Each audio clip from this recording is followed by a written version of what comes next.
Welcome to our channel. Today we how to authorize build document workflows with Dropbox Sign, complete guide step by step clearly.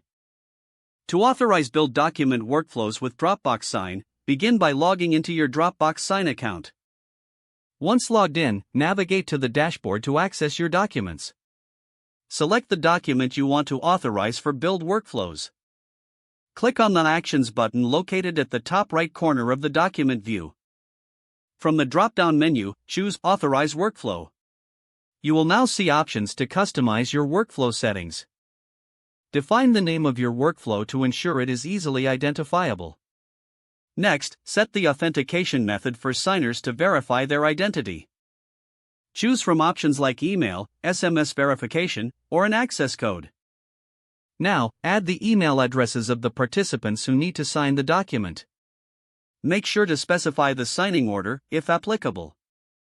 You can also add custom fields for additional information if needed. Once all participants are added, review the workflow settings for accuracy. When everything looks good, click the Save button to proceed. Your workflow is now set up and ready for use. To initiate the workflow, return to the document and select Send for signature. Monitor the status of the document through the dashboard. You will receive notifications as participants sign the document. After all signers have completed the process, download the finalized document from your account.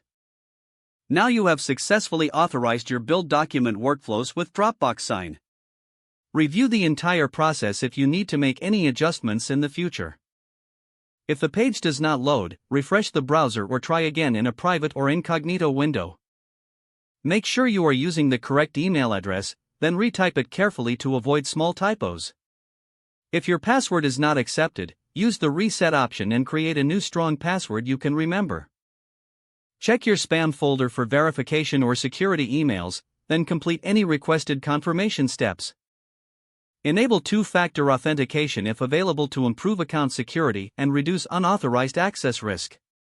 After signing in, review your profile details so your contact information and settings are accurate and current. If you see an error message, note it down and try again after restarting your device and internet connection. Log out when you finish, especially on shared devices, to keep your account and payment information secure. If the page does not load, refresh the browser or try again in a private or incognito window. Don't forget to like this video and subscribe to our channel for more step-by-step tech guides.